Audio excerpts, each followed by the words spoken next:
ketemu lagi. Saya ini lagi di perjalanan, baru selesai pelayanan menerjemahkan hamba Tuhan dari Amerika di sebuah sekolah misi kalau nggak salah SPPT saya lupa. Tapi itu bertempat di Simalingkar, dilayani oleh dijalankan oleh Pastor Bohemian Sirait. Jadi tadi saya menerjemahkan ada 3 hamba Tuhan yang temanya, jadi mereka ini sebenarnya ada dari gerakan movement namanya KMM, Kingdom Movement, Kingdom Ministry Movement.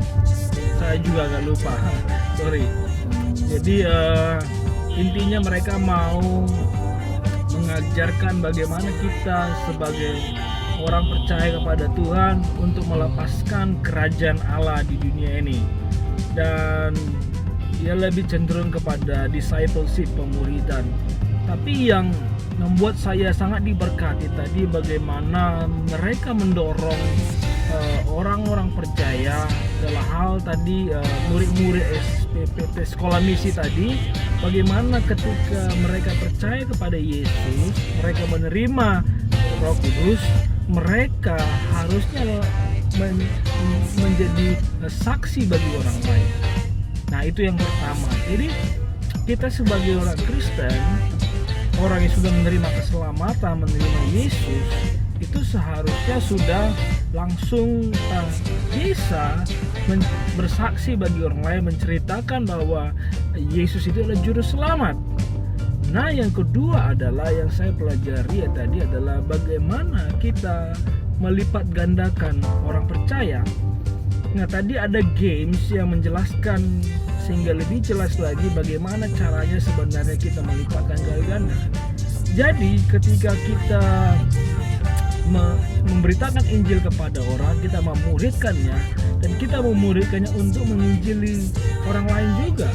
Jadi ketika satu orang diselamatkan, mereka dimuridkan, mereka langsung menginjili orang lain dan memuridkan orang lain juga. Jadi setelah satu orang selamat, jadi ada menjadi dua orang yang bisa contohnya tadi gini, saya menginjili seseorang dan kemudian dia diselamatkan, menerima Yesus sebagai juru selamat dan dimuridkan. Dan setelah mereka dimuridkan, kemudian mereka kembali lagi untuk memuridkan orang lain. Jadi sekarang ada 2, saya dan satu orang yang saya muridkan. Kemudian kami berdua memuridkan orang lain juga. Jadi ada 2 orang sekaligus memuridkan orang. Dan kemudian ketika kami 2 memuridkan orang, ada 2 yang kami jumpai, yang kami muridkan, mereka diselamatkan, kemudian menjadi ada 4. Dan kemudian setelah 4 orang memuridkan lagi 4 orang lagi, dan begitulah ada multiplikasi. Nah, yang terjadi sekarang di gereja-gereja dan banyak orang Kristen, hanya 1 orang yang memuridkan, yaitu pendetanya sendiri. 1 orang. Jadi pendetanya ini memuridkan 1 orang, baru dimuridkan lagi yang lain. Kemudian setelah 1 orang dimuridkan, menerima Yesus sebagai juru selamat, pendetanya pergi ke orang lain, mencari orang lain untuk diselamatkan. Dan yang tadi yang sudah diselamatkan, sudah menerima Injil, menerima Yesus sebagai juru selamat, tidak melakukan apa-apa, tapi hanya pendetanya. Dan terus begitu, sehingga pendetanya ya capek sendiri karena dia sendiri. Jemaat tidak mengapa-ngapain, atau yang tadi diinjili tidak melakukan apapun. Tapi seharusnya mereka harus melakukan apapun. Nah, kalau kita melakukan metode yang pertama tadi, orang yang diselamatkan, orang yang diinjili ketika menerima Yesus, mereka menginjil lagi, memuridkan orang lain. Nah, tadi kalau nggak salah dalam 20 tahun itu bisa menjadi sekitar kalau salah 56.000 jiwa dalam 20 tahun kita bisa membawa jiwa selamanya 52.000 jiwa. Nah, bayangkan dari satu orang selama 20 tahun. Nah, bayangkan kalau lebih dari situ, pasti lebih banyak lagi.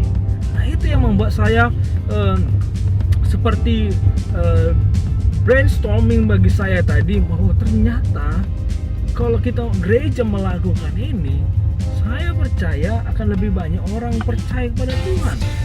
Artinya lebih banyak lagi orang yang mengenali Yesus. Nah, permasalahannya kita menganggap bahwa pekerjaan untuk menyampaikan Injil, memberitakan Injil, bersaksi itu hanya tugas orang mungkin pendeta, hanya tugas orang yang terlibat mungkin dalam satu organisasi pelayanan atau yang sekolah teologi. Tapi firman Tuhan mengatakan setiap orang percaya akan melakukan apa yang Yesus lakukan. Nah, nanti saya lupa di mana, tapi nanti kalian bisa lihat nanti di deskripsi video ini saya akan tuliskan setelah saya upload. Nah, di mana itu tertulis bahwa kita itu, kalau setiap orang percaya akan melakukan pekerjaan yang Yesus lakukan dan bahkan lebih besar daripada yang Yesus lakukan. Nah, itu perintah Tuhan. Nah, nanti saya tulis di bawah, silakan lihat di deskripsi di bawah. Nah, jadi intinya orang yang percaya, bukan pendeta. Di sini tidak tuliskan pendeta, pelayan atau orang di gereja, tapi orang percaya. Jadi kalau katanya Yesus, apa yang Yesus lakukan kita lakukan, Yesus menyembuhkan orang sakit, berdoa dan menyembuhkan orang sakit, membangkitkan orang mati, dan menjadikan 5 roti dan 2 ikan menjadikan makanan untuk 5.000 lebih orang. Berarti kita bisa juga melakukannya. Dan dikatakan lagi di situ bahkan lebih besar daripada itu. Nah, ini sangat menarik sebenarnya. Itu sebabnya kenapa Paulus mengatakan di Filipi 4:13, aku bisa melakukan segala hal dalam Yesus, dalam Kristus. Artinya firman Tuhan itu, apa yang firman Tuhan katakan itu menjadi bagian kita.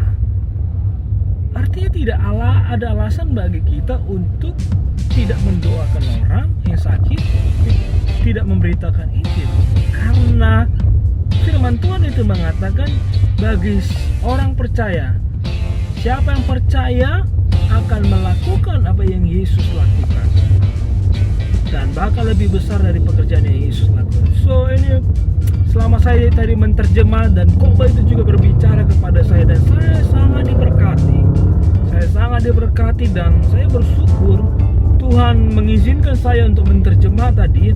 Dan itu bukan suatu kebetulan, karena 2 hari yang lalu saya dibangunkan Tuhan jam 3 pagi dan Tuhan menyuruh saya membaca Markus 7 dan pada awalnya saya tidak mengerti, Tuhan kenapa Tuhan, tapi akhirnya melalui firman saya mulai mengerti, dibukakan, oh ternyata ini maksud Tuhan. Dan saya akan buat review dan kesaksian mengenai Markus 7 ayat 7, dan saudara nanti bisa baca, dan saya akan buat video yang nanti, tapi kali ini saya tidak akan bahas ke sana. Tapi yang mau saya saksikan adalah 2 hal tadi. Artinya tugas kita orang percaya, orang yang sudah diselamatkan, adalah untuk menjadikan orang lain untuk murid yang untuk saya ulang sekali lagi. Tugas kita orang yang percaya adalah yang sudah diselamatkan Tuhan, kita ditugaskan untuk memuridkan yang belum percaya. Artinya ketika kita menerima keselamatan, kita seharusnya memuridkan orang lain, menginjili orang lain, memberitakan Injil kepada orang lain supaya mereka diselamatkan. Nah, kalau kita baca dalam Matius 28 itu, kalau kita diutus untuk mengajarkan orang untuk melakukan apa yang Tuhan Yesus ajarkan kepada kita. Nah, sebenarnya sesimpel itu, cuma kita kebanyakan membuat itu menjadi seperti sulit, seperti suatu pekerjaan yang sangat besar, sangat susah dilakukan. Padahal sebenarnya tidak. Kita hanya memberitakan apa yang Yesus sudah ajarkan kepada kita dan mengajari mereka. Nah, yang kedua adalah seperti tadi, kita melakukan apa yang Yesus lakukan. Kita sudah diberi kuasa. Kisah Rasul 1 ayat 8 dikatakan, setiap orang menerima Roh Kudus akan menerima kuasa untuk menjadi saksi. Nah, ini juga nanti saya bahas mengenai Kisah Rasul 1 ayat 8 ini sebenarnya sangat panjang penjelasannya, tapi kali ini saya akan bersaksi kepada teman-teman sini viewers bahwa Tuhan bisa memakai kita dan kita bisa dipakai Tuhan, bahkan bisa lebih besar daripada apa yang Yesus lakukan di dunia ini. So, lihat deskripsi di bawah nanti link kemana video mengenai tadi mengenai Kisah Rasul 1 ayat 8 dan kemudian Markus 7 ayat 7. Don't forget subscribe kalau bagi teman-teman yang belum pernah subscribe, share and like dan komen. Mungkin ada pertanyaan mengenai firman Tuhan yang kamu belum mengerti, silakan subscribe di bawah dan komen di bawah, dan juga di like dan share pada orang lain supaya semakin orang banyak diberkati. So God bless you.